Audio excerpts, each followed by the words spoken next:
A questão 143 da prova amarela foi a sétima questão mais tranquila da prova. A sétima. Muito bem, então vamos lá. No período de 2005 a 2013, o valor de venda dos imóveis em uma cidade apresentou alta, o que resultou no aumento dos aluguéis. Os gráficos apresentam a evolução desses valores para um mesmo imóvel no mercado imobiliário dessa cidade. Tá, então, os preços de 2005 a 2013, do valor do aluguel e do valor de venda do mercado desse imóvel, ok? Então, em relação a um determinado imóvel, ele fez essa análise. A rentabilidade do aluguel de um imóvel é calculada pela razão, divisão, entre o valor mensal do aluguel e o valor de mercado desse imóvel. Então, a rentabilidade é a divisão entre o valor mensal do aluguel e o valor de mercado.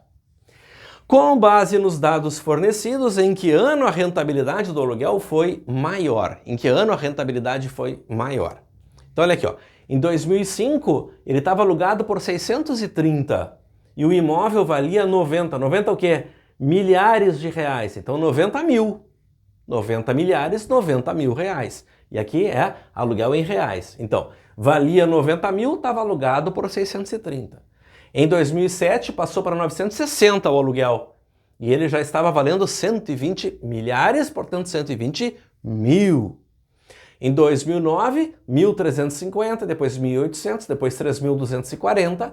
E o valor do imóvel de 270, 450, 540. Ou seja, uma subida muito grande no valor dos imóveis. Ok. Com base nos dados, que ano a rentabilidade foi maior? Com base nesses dados, onde a rentabilidade foi maior. Então ele me avisou, rentabilidade é a razão entre o valor mensal do aluguel e o valor de mercado. Então vamos ver, em 2005 eu tinha 630 dividido por 90, só que é 90 milhares. 90 milhares. Então, 630 dividido por 90 mil. Tá. Aí no ano seguinte, 2 anos, melhor dizendo, 960, que era o valor do aluguel, dividido pelo valor, 120. Só que é 120 milhares. Então, vê se tu concorda comigo que aqui também terá 3 zeros. No 2007 vai ter os 3 zeros, os 3 zeros, os 3 zeros dos milhares. Então eu não vou ficar pensando nessa divisão com esses 3 zeros em todo mundo. Eu vou ignorar porque eu só quero saber onde tem a maior rentabilidade. Se todas estão divididas por 3 zeros, ou seja, por 1000, não vai fazer a menor diferença. Dividir ou não, basta que eu compare quem que é maior. Então, eu vou fazer a divisão na real apenas do 630 pelo 90, assim como o 960 pelo 120, o 1350 pelo 270, o 1800 pelo 450 e o 3240 pelo 540. Tá claro isso então? Todo mundo teria esses 3 zeros no denominador, ou seja, o tamanho do número vai ser o mesmo com essa divisão ou não. Muito bem. Aí tu vai me dizer, mas tem um outro zero ali, ó, posso dividir por 10 em cima e por 10 embaixo. Claro, ficaria 63 dividido por 9. Vamos lá. Quanto é que dá 63 dividido por 9? 63 dividido por 9, 45, 54, 63. Poxa, dá 7 exato. Dá 7 exato. Esse primeiro eu teria que calcular, mesmo que tivesse uma vírgula ali, eu teria que ter uma noção da ordem de grandeza dele, bem direitinho. Por quê? Porque ela, de novo, é uma questão de comparação entre as opções. Eu não preciso fazer todas as contas no detalhe, eu preciso fazer todas as contas para ter uma ideia de quem é maior, quem é menor. Então aqui, ó, vou cortar esse zero também com esse zero, né? Vou dividir ambos por 10, vai ficar 96 por 12. Então, 96 dividido por 12. Pessoal, eu estou comparando com 7. Então basta que eu veja se é mais que 7 ou menos que 7. Então, se eu quero só comparar, eu vou botar o 7. 7 vezes 2, 14, foi 1. 7 vezes 1, 7, com 1, 8. Sobrou quanto? Sobrou 12. Poxa, exatamente aquele número. Então, sobrou um resto que é igual. Então, aqui não seria 7, seria quem? Seria um 8. Aqui seria um 8. Mas se eu tivesse pensado apenas no 7 e tô vendo que deu um resto e aqui não deu resto nenhum, significa que esse número já seria maior. Esse número já seria maior. Então, aqui, que está dando 8, eu sei que é maior e seria o suficiente para eu eliminar essa resposta. E é o que eu quero. Eu quero só comparar uma coisa com a outra. Então, nessa questão, casualmente, embora eu não conclua os outros, eu poderia só ver se era maior que 7 ou menos que 7. Então agora eu vou lá nos outros. 1.350, no caso 135, dividido por 27. Eu quero comparar com 8. Então gruda um 8 de uma vez. Gruda o 8 para ver se dá mais ou se dá menos. 7 vezes 8, 56. Foi 5. 8 vezes 2, 16. Com 5, 21. Olha aqui, ó, dá negativo. Ou seja, esse número não é 8, ele é muito menos do que 8. E é só isso que me interessa, ele é menos que 8. E eu quero saber a maior rentabilidade, então eu só quero saber se é maior ou menor que esse 8 até então encontrado como o mais alto. Por isso que eu não preciso nem ficar pensando.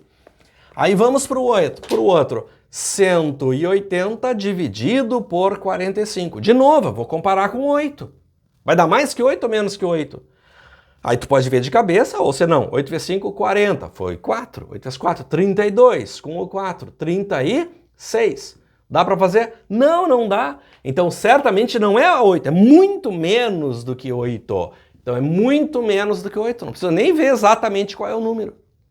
É assim que eu ganho tempo para terminar a prova. É assim que eu ganho tempo. Depois a gente vai chegar aqui no 324 dividido por 54. De novo, eu quero comparar com até então melhor.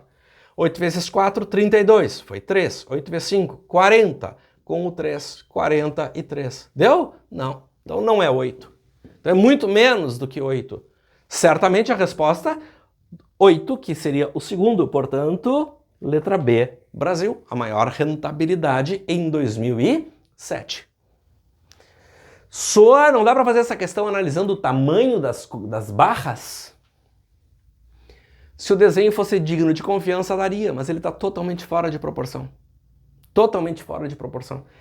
Eu me dei o trabalho de tentar colocar essas barras numa proporção, tá? Por exemplo, essa aqui, aquela eu não dei muita bola. Aqui eu fiz uma amarela que seria o meu 90, tá? Tá um pouquinho deslocado, por isso que parece que está menor. Mas esse amarelo e o preto estão do mesmo tamanho. Esse aqui, praticamente do mesmo tamanho. Então, a proporção do número 90 para 120 é a proporção do desenho como tá. Agora, ele botou 270 nessa coisa preta. Legal, era para ser desse tamanho a barra se mantivesse a proporção. Porque ele mais do que dobrou. Então teria que ser um desenho aqui muito mais alto. Aí depois botou aqui esse em 450. Na real, era para ser lá em cima o tamanho se fosse proporcional aos números. E esse aqui, então, lá em cima também. Ou seja, o desenho não está nada de proporção. Então eu não consigo fazer uma análise de um pedaço em relação ao outro, porque os desenhos estão fora de proporção. Certo? Se eles estivessem perfeitos, eu até poderia olhar quantas vezes o tamanho cabe aqui dentro, fazer uma análise nesse sentido. Mas aqui é totalmente inviável. Certo? A outra coisa é que aqui está em reais, aqui tem milhares de reais. Então a proporção pode ficar totalmente doida e a gente não conseguir enxergar nada. Certo? Muito bem.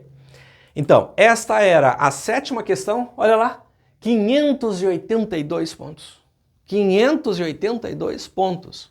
Poxa, isso aqui já entra para muito curso superior. Tu consegue bolsa para fazer... Aí medicina consegue? Não, gente. Medicina são ali 800 pontos. Tá? Mas para muita coisa tu conseguiria algo acertando 7 questões da prova. Mas as 7 certas. As 7 mais tranquilas. Mas aí eu te pergunto, até aqui, houve grandes conhecimentos de matemática? Teorias assim que eu aprendi lá no ensino médio? Uma trigonometria, polinômio? Nada, nada. É o conceito de fazer uma análise de gráficos, que desde a 5ª série do fundamental a gente trabalha com tabelas. Saber dividir uma coisa com a outra, razão. Né? Lá na 7ª série a gente começou a falar das razões. Ou seja, não tem grandes conhecimentos matemáticos até aqui e a gente já está com uma pontuação interessante. Certo? Beleza? Valeu, até a próxima!